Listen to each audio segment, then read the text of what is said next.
بسم الله الرحمن الرحيم. السلام عليكم ورحمة الله وبركاته.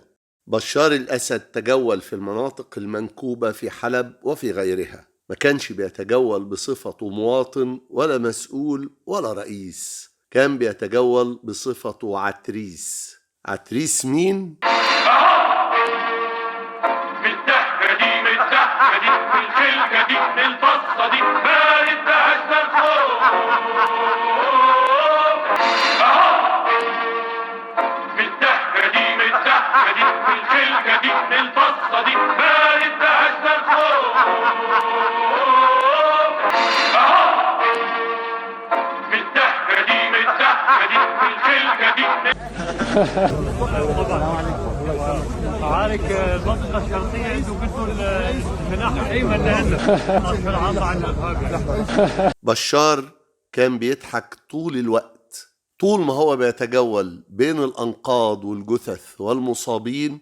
بشار كان بيضحك طول الوقت، يمكن لأنه لقى اللي عايزه حصل من غير ما يبذل فيه مجهود.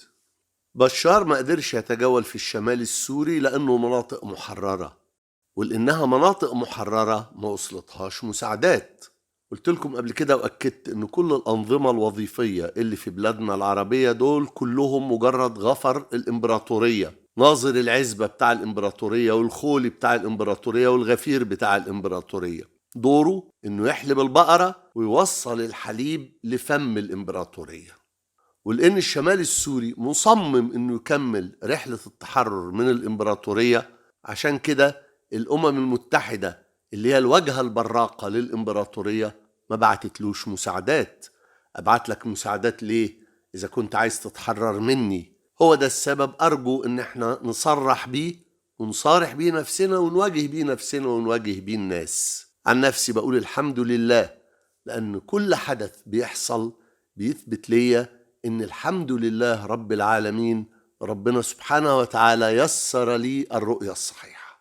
عارفين لو الأمم المتحدة بعتت مساعدات مضطردة كده للشمال السوري كنت هقول إن أنا غلطان، لكنها في واقع الأمر ما بعتتش أي معدات للإنقاذ، وأرسلت بعض المواد الإغاثية البسيطة، بعض الأغطية وبعض الأغذية اللي تكفي 1% من المنكوبين، بينما المساعدات السخية بالقطع انهالت على سلطة بشار الأسد. بشار الأسد مين؟ بالضحكة دي بالخلقة دي بالبصة دي بارد بهزة الخوف بالضحكة دي بالخلقة دي بالبصة دي بارد بهزة الخوف بالضحكة دي بالخلقة دي. الإمبراطورية الأمريكية اللي احنا بنتكلم عنها بشكل أساسي، باعتبارها هي قائد ومدير ومدبر الثورة المضادة. لما تتكلم عن الثورة المضادة فأنت بتتكلم عن الإمبراطورية الأمريكية. الإمبراطورية الأمريكية دي حاجة غير الدولة الأمريكية، غير الولايات المتحدة الأمريكية. الإمبراطورية الأمريكية هي الميول التوسعية المدعومة بالجيش وبالعمليات القذرة. الولايات المتحدة دعمت الجنرال في سوريا وأقليته المتسيدة من وراء ستار، وسابتهم هم يحاولوا يخلصوا الخناق. فشلوا وزروتوا الدنيا واتعاملوا مع المسألة الحقيقة بمنتهى الغشم. يعني هم معتقدين إنه إذا كانت أمريكا معنا فمن علينا، فبدأوا قلة الأدب والتدبيح والضرب والتشبيح وإهانة الناس في الشوارع بالجملة، والخوض في الأعراض والخوض في الدماء. وده كلام مفيش أي نظام محلي في أي حتة في العالم ممكن إنه يستحمل إنه يدفع فاتورته. ما في خالص. إن لم يأتك أو إن لم تأتك مساندة من الخارج فاعلم أنك ساقط لا محالة. وبالتالي فإن أي نظام محلي زي عبد الفتاح السيسي بيمارس التدبيح والتشبيح وبيضرب الناس في الشارع وبياخدهم يبيعهم أعضاء ولسه قاعد، فهو نظام عميل يتم إسناده من الخارج وانت مغمض عينك، لأنه مفيش واحد هيبقى جاري وأنا موافق على جيرته وهو بيسملي البهايم وبيحرق لي الزرع وبيموت لي عيالي.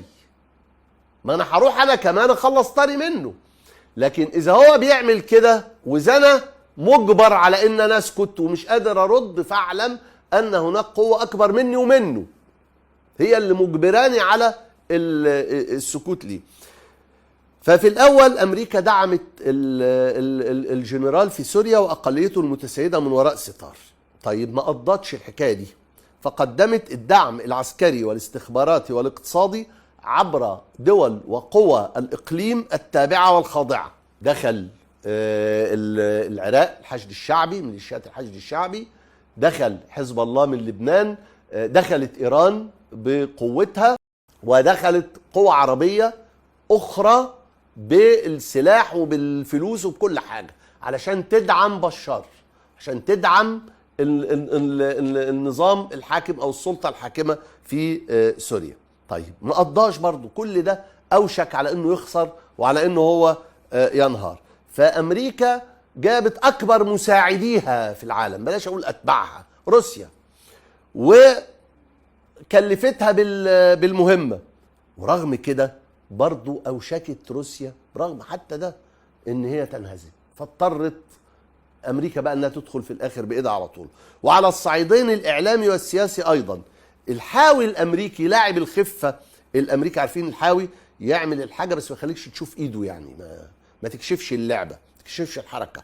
فالحاوي الامريكي استخدم كل ادواته متحاشيا الظهور المباشر، ومن هذه الادوات استخدام الفيتو الروسي في مجلس الامن بمعدل قياسي. ايوه انا قاصد الجمله، امريكا استخدمت الفيتو الروسي.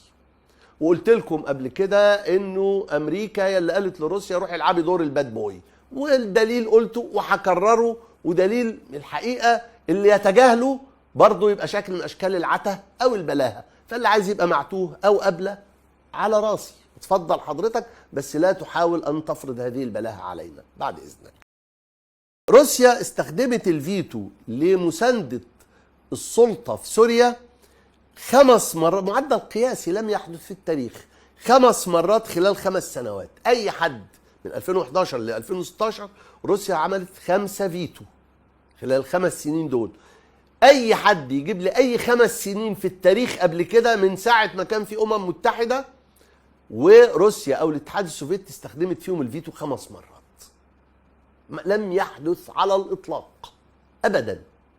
كويس؟ مش عايز اصدر على المستقبل اقول لن يحدث، الله اعلم الامريكان هيتزنقوا فيهم تاني امتى. طيب يا اخي الاحداث هي اللي جابت كده. طيب تعالى بقى نقارن الاحداث ببعضها ونشوف هو ده تحت ضغط الاحداث ولا لا.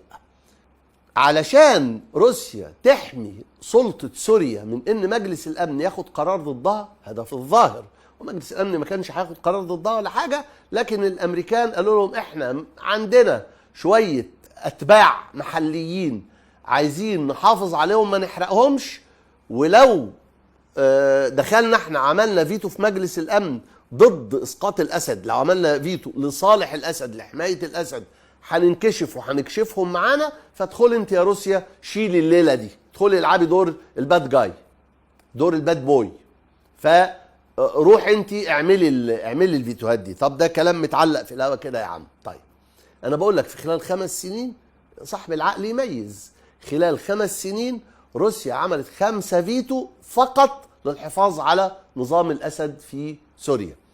طيب خلال 10 سنين تقريبا، يعني من ساعة ما بدأت أمريكا من أيام جورج بوش تعمل الدرع الصاروخية، خلال 10 سنوات منذ أن بدأت أمريكا تشييد أو إقامة الدرع الصاروخية الأمريكية التي تستهدف رؤوسها موسكو مباشرة، والتي تتواجد بطارياتها في بولندا ورومانيا اللتين كانتا فناء خلفيا لروسيا الشيوعية. بل إن هذه الدرع تنطلق من وارسو العاصمة التي كانت مقر قيادة حلف موسكو الأحمر في مواجهة حلف الناتو الغربي. خلال 10 سنين أمريكا قاعدة ترص صواريخ، درع صاروخية ذات رؤوس نووية موجهة ناحية موسكو، هيقعد الرئيس الأمريكي يدوس على الزرار هيطلع الصاروخ يضرب الكريملين. مش بنهزر، روسيا ما استخدمتش فيتو واحد. يبقى أنت عايز تفهمني انه اصل بطبيعه الاشياء كده من غير قصد يا اخي. روسيا استخدمت 5 فيتو في 5 سنين لحمايه الاسد، بس ما استخدمتش ولا فيتو واحد لحمايه مقر الرئاسه الروسي، لحمايه بوتين. وده الوضع الطبيعي العادي؟ لا طبعا، مش ده كلام مش صحيح. ده التكليف الامريكي لاكبر اتباعها روسيا. انا مش قادر اشيل الشيله دي دلوقتي، ادخلي انت شيلها لي. كان احد المعلقين الروس جابوه كان على قناه الجزيره، فبيقولوا له ماذا بعد تطهير الموقع الفلاني من المقاتلين والمسلحين اللي فيه؟ القوات الروسيه دخلت وضربت الناس اللي هناك وموتتهم. قال حسب الاتفاق هنسلمه للقوات الامريكيه. ارجعوا كان نشره في الجزيره، ارجعوا للكلام ده هتلاقوه زي ما بحكي لكم كده، واللي شاف واللي عنده حاجه على اليوتيوب شوفوها. كان الموقع في حلب، بيقولوا له يعني ماذا بعد ان دخلتم واخلتوه من المقاتلين اللي فيه؟ قال لهم حسب الاتفاق الموقع اللي بنخليه بنسلمه للامريكان. كويس؟ فده يعني عشان برضو اللي عنده لسه اللي عايز يعني يتكلم يبقى يروح للراجل ده ويسأله. بالدهكة دي بالخلكة دي بالبصة دي بارد بهزة الخوف. بالدهكة دي بالخلكة دي بالبصة دي بارد بهزة الخوف. بالدهكة دي بالخلكة دي بالبصة دي بارد بهزة الخوف.